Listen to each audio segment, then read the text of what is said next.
زمان كانوا بيقولوا ادي العيش لخبازه لو هياكل نصه. دلوقتي الاهلاويه بيقولوا ادي نص الملعب لمحمد علي بن رمضان وتمتع ومتع المنافسين كمان.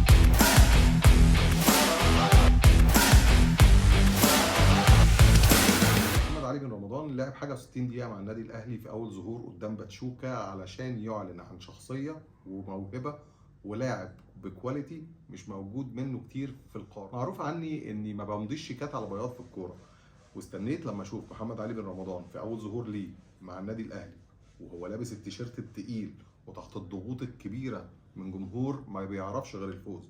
جمهور لو خسر بطوله في 5 سنين بيعتبرها كارثه. الفريق الوحيد اللي مطلوب منه يفوز بالبطوله القاريه كانها بطوله محليه عادي جدا، ويوم ما يخسرها تبقى مصيبه والاداره تبقى في مشكله والفريق كله يبقى في خانه اليد. محمد علي بن رمضان ابدى شخصيه قويه جدا. اولا الراجل ده ما بيتكسفش انه بيغلط.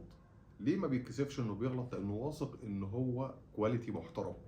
لما بيغلط بيقول لنفسه من الاخر كده ولا يهمك يا ابن رمضان، هنلعب وهنركز ومش هنكرر الغلطه دي تاني. وبيركز دايما في انه يلعب السهل.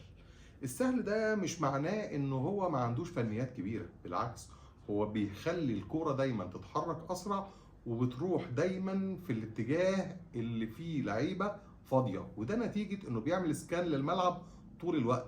محمد علي بن رمضان بيجهز بدل القرار بديل واثنين وثلاثه، علشان لو فجاه وهو بيلعب الكوره لقى نفسه اتزنق او زاويه التمرير وقفت بيضطر بسرعه جدا يروح للقرار اللي بعده وبيكون صح لانه عامل سكان للملعب بشكل كويس جدا.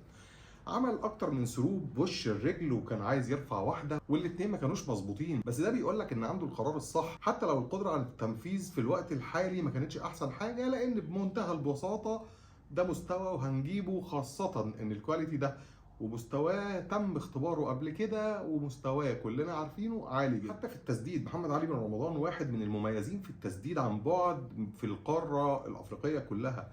مش شرط ان انا علشان معروف عني اني بسدد كويس ان انزل افضل اشوط يمين وشمال. انا هسدد وهسدد كويس جدا، لكن لما يكون التسديد قرار مظبوط وفي الوقت المظبوط. حتى لو الكرة قلشت من على وش رجلي فمش مشكلة، نركز وهنهدى ومش هنستعجل في المرة الجاية عشان تدخل جول. المباراة كانت مباراة ودية، ولكن محمد علي بن رمضان أعلن بشكل رسمي عن تواجد كواليتي محترم جدا في النادي الأهلي علشان يقود خط وسط فريق عالمي بجودة عالمية.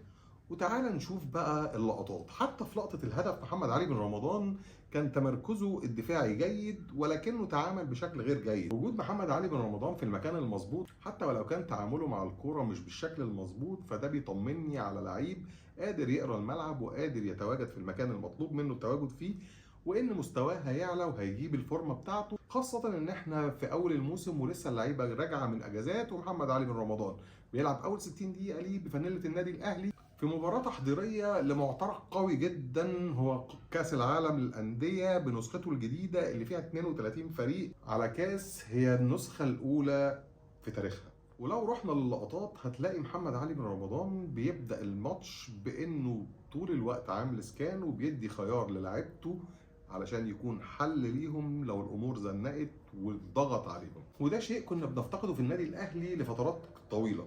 غير ان محمد علي بن رمضان كان بيكون الحل السحري للاعب اللي معاه الكوره للتخلص منها بشكل جيد وبشكل سلس جدا، هو كمان كان بيبقى محضر قرار واتنين في انه يطلع بالكوره ازاي. واحده يروح بيها على محمد هاني والتانيه يطلع بيها على امام عاشور والتالته يروح بيها على طاهر محمد طاهر، وكل ده متحضر وبيلعب بشكل واضح جدا ان الراجل ده فايق وفاهم ودارس تحركات زمايله قبل تحركات الخصوم. علشان كده بقول لك ان وجود محمد علي بن رمضان بيدي حلول وممرات للخروج الجيد بالكوره وبناء الهجمه وتطويرها ما كانتش موجوده عند النادي الاهلي. مع الوقت هتكتشف ان محمد علي بن رمضان هو القطعه الناقصه في خط وسط النادي الاهلي علشان يكون خط وسط عالمي يليق بالنادي الاهلي اللي جمهوره ما بيرضاش باي حاجه. لازم تكون لاعب في مستوى معين عشان جمهور النادي الاهلي يرضى عنك، خاصه وانت جاي من بلد الغالي علي معلول. تعال بقى نشوف محمد علي بن رمضان وهو بيستلم الكوره وهو دايما بيستلم من وضع الحركه بتغيير الاتجاه، ودايما تغيير الاتجاه بتاعه بيكون لمواجهه المكان اللي الكوره رايحه له، مش المكان اللي الكوره جايه منه. الراجل ده فاهم ان الكوره جايه من المكان ده لانه اتزنق، فانا هروح بيها الناحيه التانيه علشان افضي مساحه والعب في المساحه الخاليه وفي ظهر المدافعين زي ما اتعمل في الكوره اللي انت شايفها دلوقتي.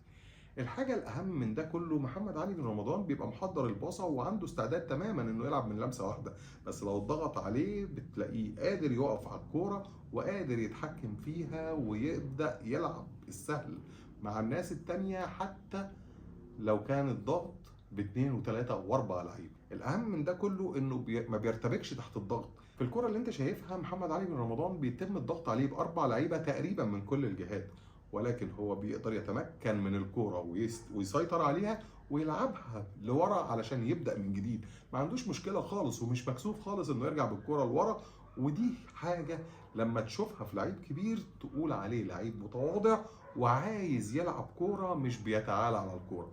ودي حاجه لما بتتواجد في لعيب كوره بتعرف ان اللعيب ده هيكمل في الملاعب. فوق ده كله انت جايب لعيب خط وسط عالمي، جايبه بالدولار وجايبه من الاحتراف علشان يضيف لك.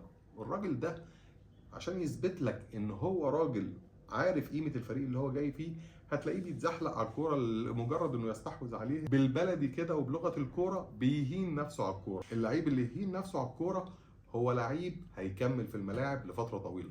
تعال بقى اقول لك على معلومه، محمد علي بن رمضان لاعب عنده 24 سنه بس، استبدلنا بيه واحد من معلمين الكوره في مصر ومعلمين خط وسط النادي الاهلي، هو عمرو السولية. عمرو السولية صاحب ال 34 سنه بيستبدل بمحمد علي بن رمضان صاحب ال 24 سنه. والمعلومه دي تخليك تقول للاداره شكرا للنزول بمعدل الاعمار علشان نحافظ على استمراريه تفوق النادي الاهلي في العشر سنين اللي جايه.